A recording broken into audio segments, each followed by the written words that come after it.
কিন্তু রাহুল গান্ধী কি বললেন? বুলেট চালানো হয়েছে। রাহুল গান্ধীর বিষয়ে আজকে আলাদা করে কোনো কিছু বলার নেই। মৃদু লাঠি চার্জের পরে আর কিছু হয়নি। ছাত্ররা মেরে তার এইরকম অবস্থা করেছিল তথাকথিত ছাত্ররা। যারা অন্যায় করেছে এই প্রশ্নপত্র ফাঁসের সঙ্গে তাদেরকে ধরতে হবে। যারা ছিলেন তারা ভারতের টুকরে হোঙ্গে ইনশাল্লাহ ইনশাল্লাহ বলার জন্য দাঁড়িয়েছিলেন। সোনম ওয়াংচুক তাকে নাকি জোর করে ধরে নিয়ে চলে গেছে সরকার। ধরপাকড় শুরু হয়ে যাবার পরে তার দাবি আসলো যে শিক্ষামন্ত্রীকে পদত্যাগ করতে হবে এবং কোর্ট রায় দিলেন, তার প্রেক্ষিতে তাকে নিয়ে যাওয়া হলো। তার আগে দাবি এলো এক্ষুনি আমরা আলোচনায় বসতে চাই, যে না এবারে স্বরাষ্ট্রমন্ত্রীর পদত্যাগ চাই, তার আগে তার বিবৃতি চাই। বীর বিপ্লবী ক্ষুদিরাম বসুর আজ বলিদান দিবস।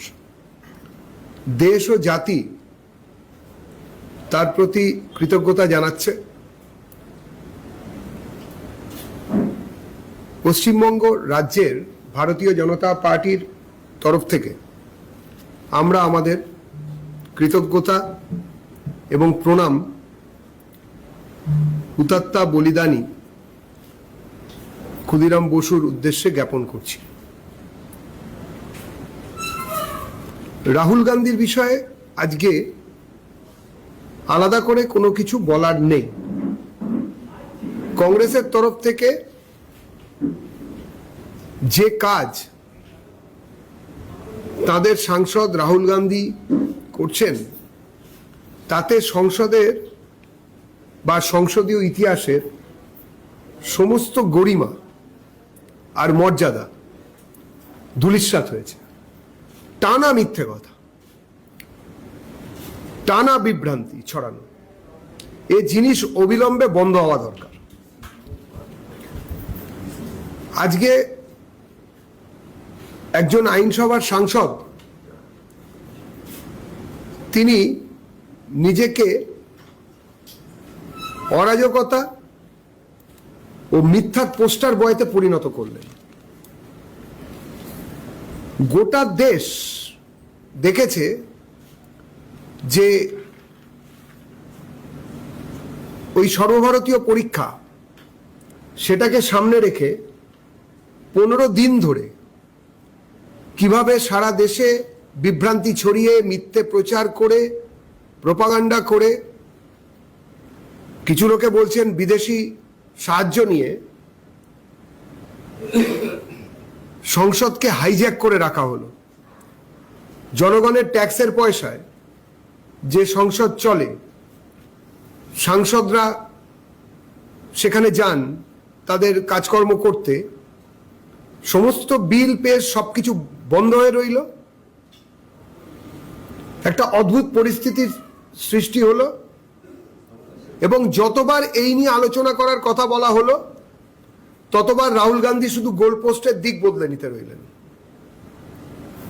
প্রথমে বললেন যারা অন্যায় করেছে এই প্রশ্নপত্র ফাঁসের সঙ্গে তাদেরকে ধরতে হবে। ধরপাকড় শুরু হয়ে যাবার পরে তার দাবি আসলো যে শিক্ষামন্ত্রীকে পদত্যাগ করতে হবে। তার আগে দাবি এলো এক্ষুনি আমরা আলোচনায় বসতে চাই। সরকার পক্ষ যখন আলোচনায় বসতে চাইলেন তখন তিনি আবার দাবি তুললেন না আলোচনা নয়, শিক্ষামন্ত্রীর পদত্যাগ চাই, ইত্যাদি চলল। এরপরে বললেন শিক্ষামন্ত্রীর পদত্যাগ হয়ে যাওয়ার বলে আরো কড়া NEET নিয়ে আলোচনা চাই, পরীক্ষার পদ্ধতি কি হবে, কিভাবে পরীক্ষা হবে ইত্যাদি। এরপরে সেটাও যখন কেন্দ্রীয় সরকার রাজি হয়ে গেলেন, সংসদীয় দল ভারতীয় জনতা পার্টির এই নিয়ে যখন আলোচনা করতে যাচ্ছেন, সেই সময় রাহুল গান্ধীর নতুন দাবি এলো যে না এবারে স্বরাষ্ট্রমন্ত্রীর পদত্যাগ চাই, তার আগে তার বিবৃতি চাই। এই ধরনের কথা পুরোপুরি সংসদীয় আচরণের বিপ্রতীপে যায়। এটা শুধু সংসদকে অপমান করাই নয়, যখন ক্ষমতাসীন দল এবং সরকার সবাই বলছে যে আসুন আগে আমরা আলোচনা শুরু করি আপনাদের দাবি মতো, তারপরে যত প্রশ্ন আসবে আসবে, কিন্তু তার আগে কোনো রকম ক্ষমা প্রার্থনা ইত্যাদি হতে পারে না। তার কারণ আপনারা যে দাবি করেছিলেন, আন্দোলনকারীরা যে দাবি করেছিল তার সিংহভাগ মেনে নেওয়া হয়েছে। তারপরেও আমাদের সম্মাননীয় স্বরাষ্ট্রমন্ত্রী শ্রী অমিত শাহকে সদনে বিবৃতি দেবার দাবিতে অনড় থেকে চিৎকার চেঁচামেচি করা এবং সংসদকে বা সংসদীয় পদ্ধতিকে বানচাল করার যে অপচেষ্টা উনি করলেন, সেটা একটা অদ্ভুত রকম ব্যাপার হলো।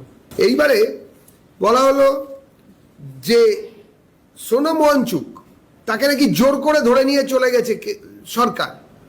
আরে মামলা করেছিল যারা সুপ্রিম কোর্টে, তারা বললেন যে ওনাকে নাকি এক্ষুনি ওর শারীরিক অবস্থার অবনতি হচ্ছে, এক্ষুনি ওনাকে নিয়ে যেতে হবে, এবং কোর্ট রায় দিলেন, তার প্রেক্ষিতে তাকে নিয়ে যাওয়া হলো। পুলিশ কোনো সুমোটো অপারেশন করেনি। কোর্টের রায়কে মেনে চলা, তার জন্য একের পর এক মিথ্যা বিবৃতি দিয়ে চলা। আর তথাকথিত ছাত্ররা কি করেছিল? যারা আসলে ছাত্র, এনইইটি অ্যাসপিরেন্ট, তারা এই আন্দোলনই ছিলেন না। যারা ছিলেন তারা ভারতের টুকরে হোঙ্গে ইনশাল্লাহ ইনশাল্লাহ বলার জন্য দাঁড়িয়েছিলেন। তারা সেখানে স্লোগান দিয়েছেন, আব নেহি রহেগা রামলাল্লা, গলি গলি মে রহেগা আল্লাহ, এই ধরনের স্লোগান। তার সঙ্গে কাশ্মীরের যারা সন্ত্রাসবাদী, তাদেরকে ছেড়ে দিতে হবে। কোন এনইইটি অ্যাসপিরেন্ট বা পরীক্ষার সঙ্গে এরই সম্পর্ক আছে? উল্টো দিকে আমি আরো দুটো ছবি দেখাচ্ছি। দিল্লি পুলিশের এসিপি জয়প্রকাশ ছাত্ররা মেরে তার এইরকম অবস্থা করেছিল। তথাকথিত ছাত্ররা নয়, আমাদের দেশের ছাত্ররা এরকম নয়, তথাকথিত ছাত্ররা এটা করেছিল। আরেকজন এসিপি বিবেক ভগত, তার উপরে আক্রমণ। পুলিশ যথাসাধ্য সংযম দেখিয়েছে এবং মৃদু লাঠি চার্জের পরে আর কিছু হয়নি। কিন্তু রাহুল গান্ধী কি বললেন? বুলেট চালানো হয়েছে, গুলি চলেছে। এই মিথ্যে, যন্তর মন্তরে গুলি চলেছে, এই মিথ্যে, এর জবাব কে দেবে? রাহুল গান্ধী এবং কংগ্রেস ভোটে জিততে পারেননি, মানুষ তাদের ভোট দেয়নি। তারা নতুন কোন শক্তিকে খুঁজে নিয়েছে, কিন্তু রাহুল গান্ধীর কংগ্রেসকে আর খুঁজে নেয়নি। একটু একটু করে কংগ্রেস প্রাসঙ্গিকতা হারিয়েছে সর্বভারতীয় ক্ষেত্রে। কংগ্রেস ভেঙে কয়েকটি টুকরো হয়ে গেছে। ভারতের টুকরে হোঙ্গে গ্যাংকে সমর্থন করার উল্টো দিকে দাঁড়িয়ে মানুষ দেখেছে টুকরে টুকরে হয়ে যাওয়া কংগ্রেসকে। পশ্চিমবঙ্গে কংগ্রেস একটি সাইনবোর্ড সর্বস্ব দলে পরিণত হয়েছে, এবং উল্টো দিকে এই গুলি চালনার যে মিথ্যে দাবি, তাই নিয়ে সাংবাদিক সম্মেলন, এবং তার উল্টো দিকে দাঁড়িয়ে কিরকম অদ্ভুত ব্যাপার দেখুন।